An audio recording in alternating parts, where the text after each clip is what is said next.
रंजन शर्मा और आप देख रहे हैं एबीसी क्राइम न्यूज। हमारे चैनल की हर ताजा खबर की अपडेट पाने के लिए सब्सक्राइब करें आपका अपना एबीसी क्राइम न्यूज। नमस्कार, मैं हूं तेजवीर सिंह सागर और आप देख रहे हैं मेरे साथ एबीसी क्राइम न्यूज। जनपद मेरठ के गोकलपुर में सामाजिक सुरक्षा फेडरेशन ऑफ इंडिया के राष्ट्रीय कार्यालय पर संविधान दिवस का कार्यक्रम बड़े उत्साह के साथ मनाया गया, जहां कार्यक्रम की अध्यक्षता जबर सिंह डॉक्टर अंबेडकर जन कल्याण समिति के अध्यक्ष ने की। संचालन देवीदास गौतम पश्चिमी उत्तर प्रदेश प्रभारी ने किया। कार्यक्रम में मुख्य अतिथि रविपाल गौतम कामरेड मजदूर यूनियन और विशिष्ट अतिथि सुधीर गौतम रहे। जहां कार्यक्रम में सबसे पहले भारत के संविधान पर सभी ने पुष्प अर्पित कर कार्यक्रम की शुरुआत की। उसके बाद कार्यक्रम में आए सभी कार्यकर्ताओं ने संविधान की शपथ ग्रहण कर राष्ट्रगान किया। वहीं सभी ने संविधान के बारे में बारी बारी से समझाया। जानकारी के अनुसार कार्यक्रम में सभी का पटका पहनाकर तथा भारत का संविधान देकर सम्मानित किया गया। वहीं राष्ट्रीय अध्यक्ष ज्ञानेंद्र कुमार गौतम ने सरकार द्वारा बने मजदूरों के लिए 4 कानून का विरोध करते हुए कहा कि हम सरकार से मजदूरों के लिए एमसीसी कार्ड की मांग करते हैं, जो मजदूर अपनी परेशानी में सरकार से इमरजेंसी सहायता ले सके। कार्यक्रम में कुछ नए कार्यकर्ता व पदाधिकारियों को भी नियुक्त किया गया। बता दें, कार्यक्रम में ज्ञान सिंह ने अपनी टीम के साथ बाबा साहब के गानों से मंत्रमुग्ध कर दिया, जिसमें सभी कार्यकर्ता और पदाधिकारी मौजूद रहे। जनपद मेरठ से देखिए संवाददाता तेजवीर सिंह सागर की खास रिपोर्ट। कार्यक्रम का विशेष मुख्य कारण क्या है? आज सामाजिक सुरक्षा फेडरेशन ऑफ इंडिया के नेशनल कार्यालय पर संविधान के 76 वर्ष पूर्ण होने पर संविधान दिवस का आयोजन किया गया है, जिसका मकसद है कि घर घर संविधान जाए और भारत के हर नागरिक को संविधान की जानकारी हो और अपने अधिकारों के प्रति जागरूक हो और देश आगे बढ़े। संविधान के मुताबिक आप मजदूरों के हित की भी लड़ाई लड़ते हैं, तो उसमें किस किस प्रोग्रेस करते हैं?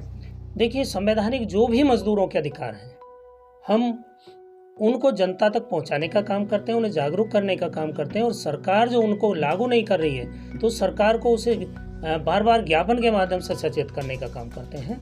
तो चूंकि संविधान दिवस कल है, लेकिन किन्हीं कारणों से हमने पूर्व संध्या पर आज 25 नवंबर 2025 को संविधान दिवस का आयोजन किया है, जिसमें बहुत सारे हमारे संगठन के कार्यकर्ताओं ने भी आज संगठन की सदस्यता ली है और संगठन को मजबूत करने का वादा किया है।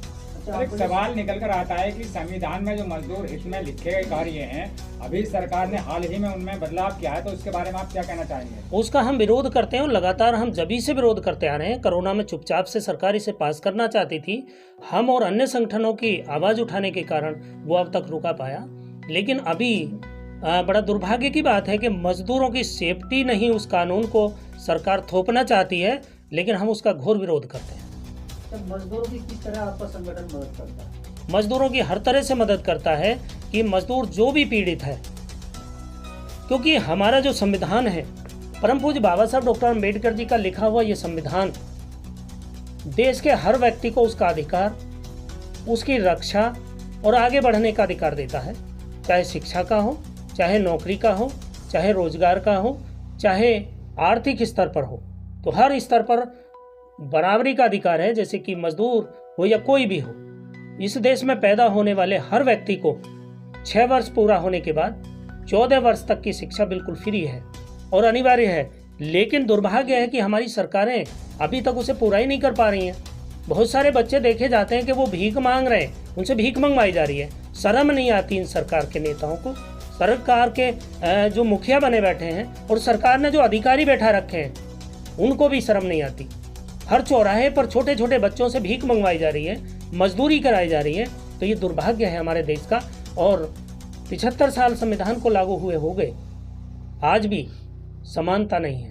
हमारे देश के प्रधानमंत्री जी मुख्यमंत्रियों से कह रहे हैं कि 2047 विकसित भारत होगा, सब अपने अपने क्षेत्र में काम करो। देश भारत विकसित भारत होगा।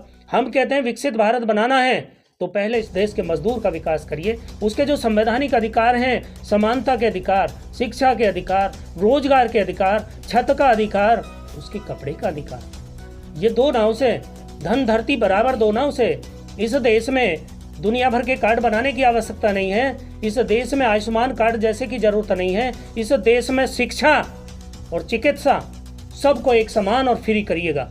इसकी हमारे संगठन की मांग है। तो अब तक आपका जो संगठन है कितने मजदूरों की मदद कर चुका है और कहाँ का और आपका संगठन देखिए, कितने राज्यों में चल रहा है? हमारा संगठन लाखों मजदूरों की मदद कर चुका है। जैसे कि मजदूर के बच्चे पढ़ाई नहीं कर पा रहे हैं, उनकी पढ़ाई पे हम लोग ध्यान दे रहे हैं। किसी का इलाज नहीं हो रहा, इलाज करा रहे हैं। किसी की आँखें, बुजुर्गों की आँखें बेकार हो जाती हैं, उन आँखों को हमारे भाई रवि जी उस पे काम कर रहे हैं। लगातार फ्री आँखें बनाई जा रही हैं और उनको दवाइयाँ दी जा रही हैं, चश्मे दिए जा रहे हैं। जो बच्चों को पढ़ने की बात है तो श्रम विभाग से उनको शिक्षा का अधिकार के तहत उनको स्कॉलरशिप दिलाया जा रहा है। जो शिक्षा का अधिकार है, हर स्कूल में 25% वहाँ अपने क्षेत्र के 1 से 3 किलोमीटर के अंदर जो विद्यालय हैं उनमें पढ़ाने का अधिकार है। उसकी जानकारी समाज को नहीं है। हमारे कार्यकर्ता जा जाकर सबको बताते हैं और उसमें एडमिशन कराने का काम करते हैं। लेकिन दुर्भाग्य है कि वहाँ भी बहुत बड़ा घोटाला है। वहाँ जो बच्चे स्कूल में ऑलरेडी पहले से हैं, वहाँ के अध्यापक उन्हीं बच्चों को गरीब बच्चे बना करके उनका पैसा हड़पने का काम करते हैं और गरीबों को वो अधिकार नहीं देते हैं। इसकी भी बड़ी जांच होनी चाहिए, इस पर भी हम कार्रवाई करें। एक मामला बहुत दुखद सामने आता है, जिस संविधान के सहारे सरकारी नौकरियों में ऊंचे पदों पर मंत्री, विधायक तक बन बैठते हैं और फिर संविधान को ही भूल जाते हैं। उन लोगों के लिए क्या कहेंगे? उनको ये कहना है कि वो अपने अधिकार और जिम्मेदारी को भूल रहे हैं। अपने अधिकार और जिम्मेदारी को याद रखिए, क्योंकि अगर आप ऐसा करेंगे तो विकसित भारत नहीं बना सकते हैं। क्या हमारा संविधान खत्म हो जाएगा? जी, क्या हमारा संविधान खत्म हो जाएगा? जैसे कि सरकारें जिन्हें कुछ अलग अलग तरीके से कुछ लागू कर रही हैं, जैसे कि ये SRI कर दिया। देखिए, जहाँ तक संविधान खत्म होने की बात आपने रखी नितिन भाई, संविधान खत्म कर दे किसी की औकात नहीं है। बाबा साहब अम्बेडकर इस तरह का संविधान लिख कर गए हैं कि इसको ये लोग लागू ना करें, ये तो इनके बस की बात है, लेकिन इसे खत्म कर दें ये इनके बस की बात नहीं है। अच्छा, देश की जनता से क्या कहना चाहेंगे? देश की जनता से ये कहना चाहेंगे, आज संविधान दिवस के मौके पर सामाजिक सुरक्षा फेडरेशन ऑफ इंडिया की तरफ से हम ये आप लोगों से निवेदन करते हैं कि जिस तरह आप लोग घर घर दूसरे ग्रंथ पढ़ते हैं, वो सारे ग्रंथ भी संविधान से सुरक्षित हैं।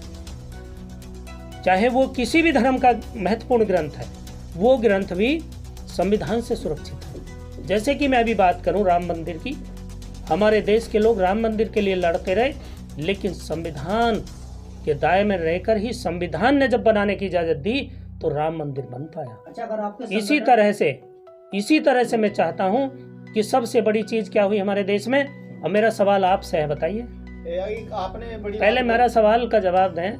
इस देश में सबसे बड़ी चीज क्या हुई जब हमारे भगवान राम का मंदिर बनाने की परमिशन संविधान देता है और जब बनता है तो देश में सबसे बड़ी चीज क्या हुई? मेरा पत्रकार भाइयों आपसे सवाल। संविधान ही है जी। सबसे बड़ा अगर संविधान है तो हम देश के लोगों से ये निवेदन करते हैं और बताना चाहते हैं भाई बहनों से कि अगर ये संविधान है तो आप हैं, हम हैं। संविधान नहीं है तो कुछ भी नहीं है। जैसे कि अंग्रेज कहा करते थे कि ये देश आज़ाद तो हमने कर दिया है, लेकिन ये संविधान नहीं बना पाएंगे और बहुत जल्द फिर हमारे गुलाम बन जाएंगे। इसका जवाब बाबा साहब अम्बेडकर जी ने संविधान लिखा, और किस तरह का संविधान लिखा कि जिस तरह एक बाग के अंदर हर तरह के फूल होते हैं और वो गुलिस्ता महकने का काम करता है, इसी तरह हमारे देश के अंदर हर जाति धर्म के व्यक्ति को बाबा साहब अम्बेडकर जी ने इस संविधान में समानता का अधिकार दिया है। और सब देश जो आगे बढ़ेगा, विकसित और विकासशील बनेगा, वो तभी बनेगा जब इस संविधान को पूर्ण रूप से लागू किया जाएगा। और जो संविधान नष्ट करने की बात करते हैं वो भूल जाएं, खुद नष्ट हो जाएंगे। आपके संगठन से जुड़ना हो, अन्य लोगों को किस तरह जुड़ा जाए? आपसे संपर्क किया जाए? संगठन से जुड़ने के लिए हमारे पदाधिकारियों से संपर्क करें, हमारे कार्यकर्ताओं से संपर्क करें और हमारे संगठन से जुड़ें। अभी तक संगठन ने कोई हेल्पलाइन नंबर अभी जारी किया है? हाँ, हेल्पलाइन नंबर हमारा जारी है, उसको भी हम आप लोगों को बता देंगे। उस पर कॉल करेंगे तो मिस कॉल जाएगी और मिस कॉल जाने के बाद आप लोग हमारे संगठन के मेंबर्स बन जाएंगे। सर, आपसे एक लास्ट सवाल। इस तरीके से भारत के संविधान को डॉक्टर भीमराव अम्बेडकर को निर्माता कहा जाता है। दलित समाज कहता है कि बाबा साहब ने हमारा संविधान लिखा, और जो सरकार के नुमाइंदे हैं वो कहते हैं कि भारत का संविधान जो है BN राव ने लिखा। नहीं, सरकार ये नहीं कहती कि BN राव ने लिखा है। सरकार का प्रधानमंत्री बाबा साहब के संविधान की कसम खाते हैं, सरकार के मुख्यमंत्री बाबा साहब के संविधान की कसम खाते हैं, सरकार का चीफ ऑफ जस्टिस हो या हमारे महामहिम राज्यपाल हो, वो सब संविधान की कसम खाते हैं और कुर्सी पे बैठते हैं। तो सरकार संविधान को नहीं बताती कि बाबा साहब ने नहीं लिखा। एक तरफ तो सरकार कहती है कि हमारा जो देश भारत है वो संविधान से चलता है। जब यहाँ से भारत का राष्ट्रपति और प्रधानमंत्री कहीं बाहर जाते तो कहते हैं हम बुद्ध के देश जाएं, लेकिन जब वही यहाँ पे वापस आ जाते तो उसी मूर्तियों से और संविधान से सरकार नफरत करने लग जाती। तो आखिर इसका वो क्या है? देखिए, वो दोगली मानसिकता है। यो हमारा जो देश है ये पहले से गुलाम रहा। जब गुलाम रहा तो उन लोगों के दिमाग में आज भी मानसिकता गुलामों वाली है और उनकी पहचान बनाने वाले बुद्ध हैं और बाबा साहब अम्बेडकर हैं। दोनों विश्व रत्न हैं, दोनों ने इस देश का गौरव बढ़ाया है। बाकी वो जिनकी भी बात करते हों, वो यहाँ आके कुछ भी बातें करते हों, वो उनकी दोहरी मानसिकता है जो वो गिरसित है। एक आपने गरीब स्कॉलरशिप बच्चों के लिए स्कॉलरशिप की घोषणा की थी, बताया था जानकारी 12,000 रुपए हर मंथ मिलेंगे। वो किस तरह मिलेंगे? कौन से कैटेगरी में आगे बच्चों को स्कॉलरशिप मिलेगी 12,000 रुपये? देखिए, वो हमारे संगठन की लगातार मांग उठाने पर हम लोगों ने 2008 में आवाज़ उठाई कि मजदूरों के श्रम विभाग में रजिस्ट्रेशन होने चाहिए। तो माननीय हमारी सांसद ने उसको 9 में पास किया। पास होने के बाद तमाम स्टेटों में मजदूरों के जो भवन निर्माण श्रमिक उनके पंजीकरण बनाए गए।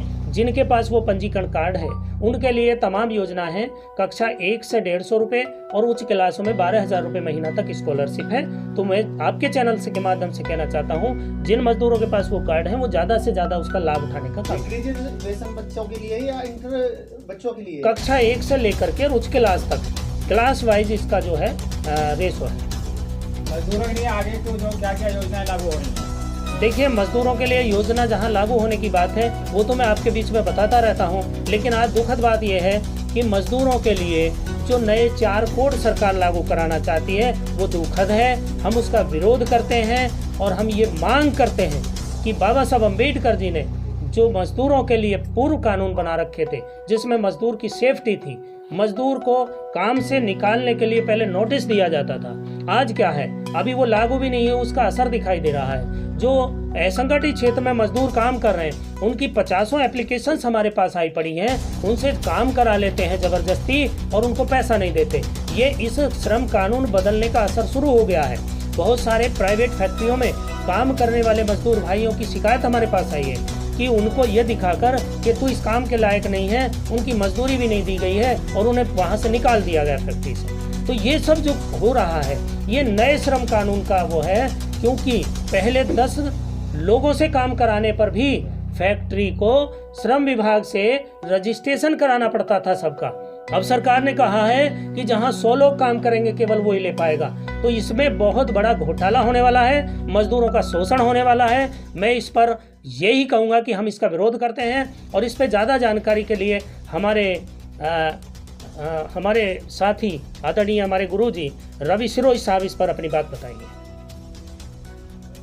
बिहार चुनाव जीतने के बाद 21 नवंबर को नए लेबर कोड लागू कर दिए हैं, अधिसूचना जारी कर दी है और उसका सरकार की सहयोगी संगठन भारतीय मजदूर संघ को छोड़कर बाकी सभी संगठन, हिंद मजदूर सभा, एटाक, यूटीयूसी, टीयूसीसी, सभी संगठन इसका विरोध कर रहे हैं। 26 नवंबर को जंतर मंतर पर भारी प्रदर्शन है।